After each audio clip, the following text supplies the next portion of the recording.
Continuando con la clínica de abortos, ya hemos visto propiamente lo que es aborto, la definición, cómo lo podemos clasificar, digámoslo así, en el momento en el que ocurre, la epidemiología y la etiología, las causas, las cuales son el factor ya sea materno o el factor cervicouterino. Propiamente veremos la clínica del aborto. Por la clínica, o gracias a la clínica, podemos clasificar también el aborto. Obviamente la clínica se define a través de la exploración y de la ecografía que se le va a realizar al paciente. Debemos de saber esto, que la clínica va a ser complementada por la exploración física y la ecografía o la ultrasonografía, es lo mismo, ¿sale? Ahora bien, una vez sabiendo esto, vamos a poder, digámoslo así, a subclasificar el aborto, o tendremos diferentes tipos de aborto de acuerdo a la clínica. El primero que tenemos es amenaza de aborto. Amenaza de aborto. Propiamente hice un Studygram que ya está publicado, ya está posteado en mi Instagram personal. Les pido de favor que vayan a mi Instagram y chequen ya el Studygram que fue publicado, donde damos el ejemplo con imágenes y propiamente definimos cada uno de estos. Lo único que vamos a dar aquí es la clínica de cada uno de estos abortos o tipos de abortos, y en el Instagram ahí está la definición y una imagen para que sea un poquito más legible o entendible propiamente los tipos de aborto. Entonces, ¿qué es la amenaza de aborto? Propiamente la amenaza de aborto, creemos que es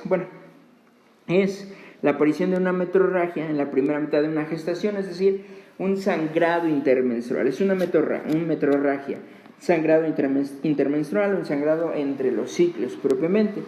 Ahora, esta metrorragia puede ir acompañado de dolor en hipogastrio,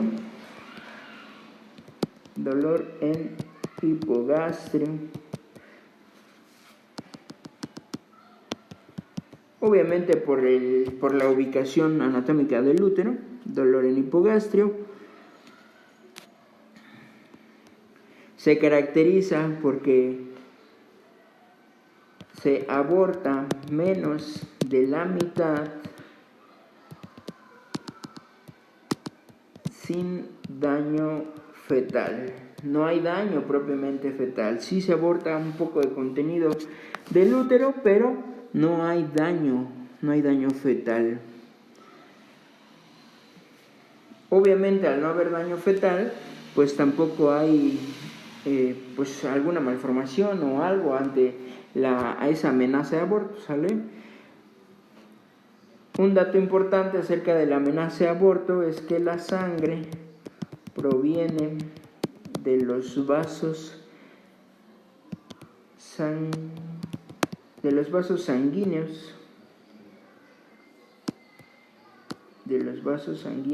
placentarios rotos. Es decir, ese pequeño sangrado que hay, esa metrorragia que ocurre, es gracias a vasos sanguíneos placentarios rotos. Una parte bastante importante que poder aclarar aquí en la amenaza de aborto es que propiamente el orificio cervical interno, lo abreviamos como OSI, orificio cervical interno, permanece cerrado. Eso es algo muy importante. Orificio cervical interno permanece cerrado. Y por ecografía se confirma la vitalidad. Es decir, comprobamos que en verdad está vivo ese producto. Eso es amenaza de aborto. Insisto, en el Studygram, ahí definiremos propiamente amenaza de aborto y ponemos una imagen para ejemplificar la amenaza de aborto. Después tenemos un aborto inevitable. Aborto Aborto inevitable. Bien, en el aborto inevitable, como su nombre lo dice, es aquel aborto que ya está, digámoslo así, en curso. Ese es un aborto inevitable, un aborto que está en curso. Este se caracteriza por una hemorragia vaginal y con la gran característica de que esta hemorragia vaginal es ocasionada por la dinámica uterina. Digámoslo así, empezó como a haber una especie de contracciones, por eso se le llama dinámica uterina. Empezó a haber contracciones uterinas y obviamente tuvimos esta parte tuvimos este aborto inevitable. Empezó a expulsar todo. Esto está en curso. La gran característica de este es que el orificio cervical interno se encuentra abierto. Eso es una gran característica del aborto inevitable. Es una hemorragia vaginal ocasionada por la dinámica uterina, donde el orificio cervical interno se encuentra abierto. Es decir, por eso es que está saliendo todo el contenido, porque el orificio cervical interno también está abierto y ahí ya no hay nada que hacer. Posterior tenemos otro tipo de aborto, que es el aborto consumado. Aborto consumado completo. Este tipo de aborto consumado completo, es aquel donde ya, vamos a ponerlo con nuevito, ya se han expulsado el completo de los restos placentarios. Todo ya se expulsó, ya se eliminó, por eso es un aborto consumado completo. Obviamente, si tenemos un aborto consumado completo, también tenemos un aborto consumado incompleto. ¿Qué es un aborto consumado incompleto?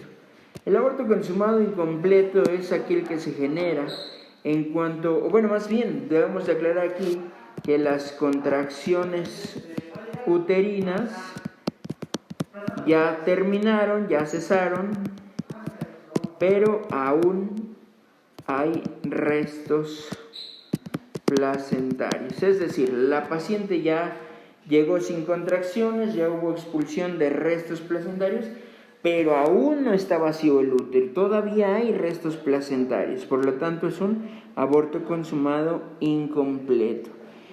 Y bien, propiamente el último que veremos es un aborto diferido.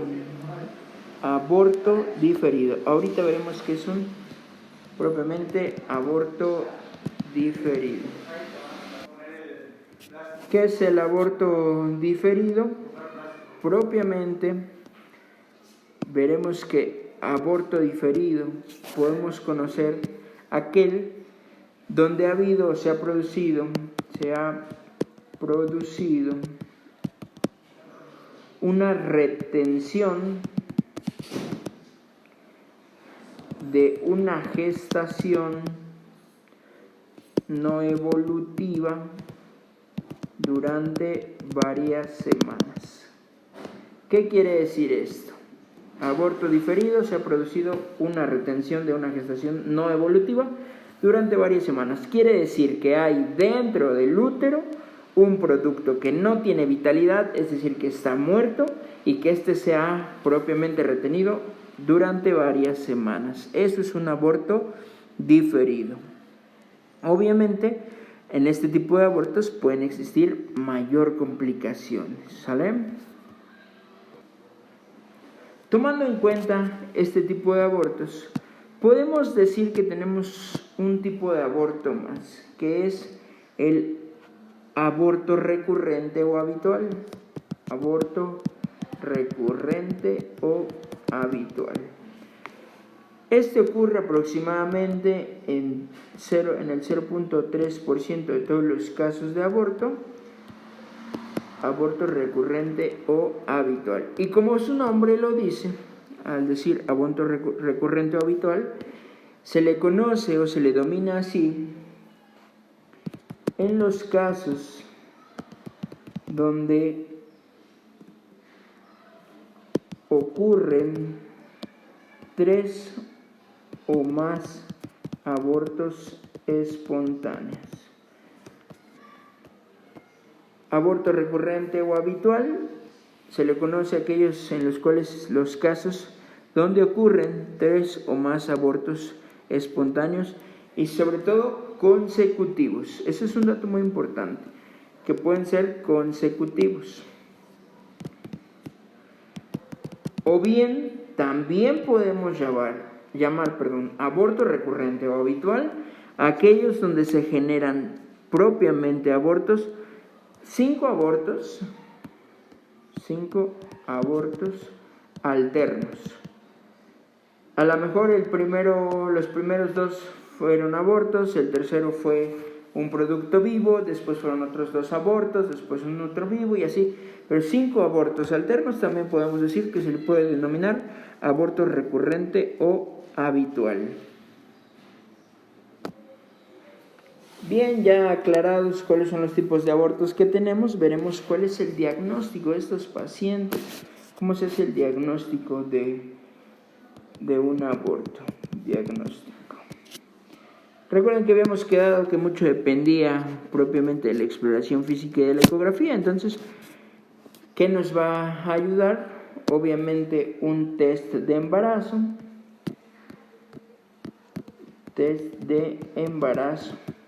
¿Por qué? Porque si imagínate, llega la paciente a urgencias, llega con un sangrado transvaginal, aparentemente que está remitiendo. Pero si yo lo tomo como un sangrado, como una metrorragia, y que no le busco la causa, imagínate si es un aborto incompleto, se va a quedar con restos placentarios, la vamos a mandar a casa, y entonces, ¿qué va a pasar? Obviamente va a tener una infección propiamente, una sepsis, digámoslo así. Entonces, ¿qué hay que hacer? Hacerle una prueba de embarazo, y obviamente si esta sale positiva y tiene un sangrado, pues entonces estamos ante un aborto, por sentido común, ¿sabe? Sobre todo, insisto, nos ayuda en el aborto incompleto. Y obviamente, dentro de los test de embarazo, pues vamos a recurrir a la ecografía. Recuerda que la ecografía o el ultrasonido es el método de elección para comprobar si existen movimientos cardíacos embrionarios. Para comprobar si existen movimientos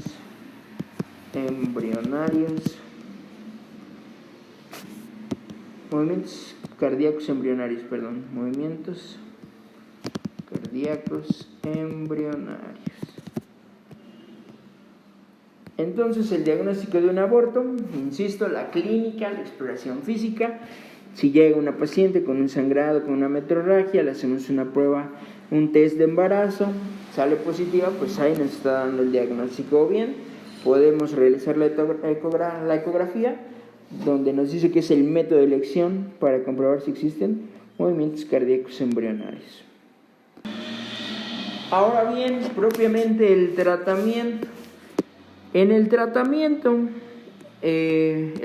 va a ir dirigido sobre todo al tipo de aborto que tengamos. Por ejemplo, vamos a poner tratamiento. Ahora, el tratamiento va a depender, insisto, del tipo de aborto que tengamos. Por ejemplo, si estamos ante una amenaza de aborto,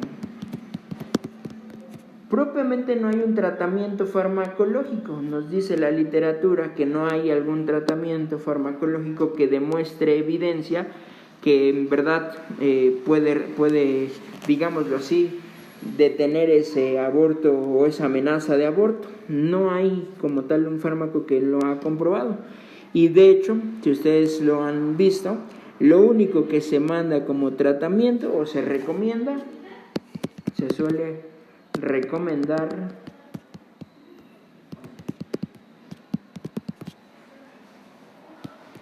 propiamente el reposo relativo. Consultar. Quedamos entonces que en el tratamiento de la amenaza de aborto no hay fármacos que tengan la evidencia de detener esta amenaza de aborto, por lo tanto solamente se suele recomendar el reposo relativo y abstinencia sexual. Son las recomendaciones más importantes dentro de la amenaza de aborto: el reposo relativo y la abstinencia sexual. Bien, hablando de un aborto en curso o incompleto, vamos a ver, veremos aborto en curso o incompleto. Propiamente el tratamiento, pues ya cuando está en curso incompleto, es inevitable propiamente, pues obviamente es el procedimiento quirúrgico, que es legrado bajo anestesia general. Legrado bajo anestesia general. Es el tratamiento del aborto, en curso o incompleto. Y si hablamos propiamente de un aborto diferido, sobre todo cuando ya tiene más de 12 semanas, mayor a 12 semanas,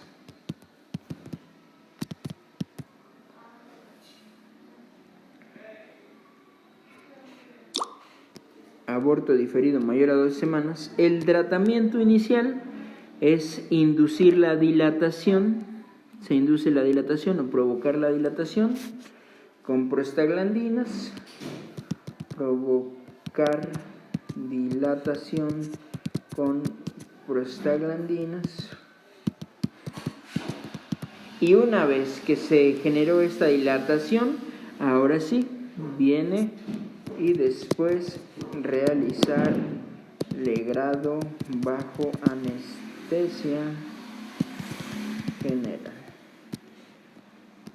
Eso es propiamente el tratamiento de los tipos de aborto. Amenaza de aborto, recomendar reposo relativo y abstinencia sexual. Aborto en curso o incompleto, legrado bajo anestesia general. Aborto diferido, más de 12 semanas, provocar la dilatación con prostaglandinas y después realizar el legrado bajo anestesia general, una vez que haya empezado la expulsión de los restos placentarios. Y bien, propiamente, para culminar, veremos las complicaciones de un aborto.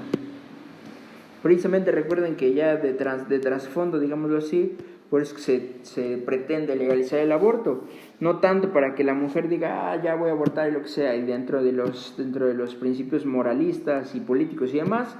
La finalidad de legalizar el aborto es precisamente evitar complicaciones para que de esa manera se eviten muertes maternas, ¿sale?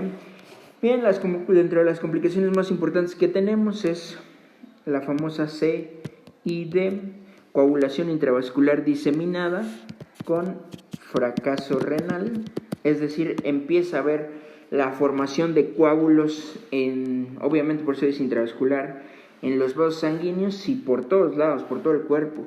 Coagulación intravascular diseminada, aborto séptico, es decir, que se infecte propiamente toda la cavidad uterina, precisamente por este aborto. Obviamente ocasionado por una infección dentro de la cavidad uterina, ocasionada sobre todo por una bacteria que es la bacteria Clostridium. También dentro de las complicaciones tenemos el síndrome que ya habíamos mencionado hace rato, el síndrome de Asherman, que ya se había comentado en qué consiste. Perforación uterina durante el legrado, esa es otra, digamos así, de las complicaciones. Y obviamente una inestabilidad hemodinámica por hemorragia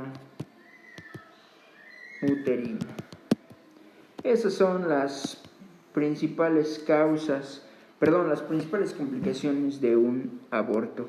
Bien, les recuerdo entonces, ya para terminar, recuerden visitar el StudyGram. Les dejaré la liga si lo quieren más accesible para que consulten ese StudyGram y vean los tipos de aborto y el ejemplo de estos tipos de aborto. Bien, hasta aquí dejaremos el tema. Nos saludamos en la siguiente clase.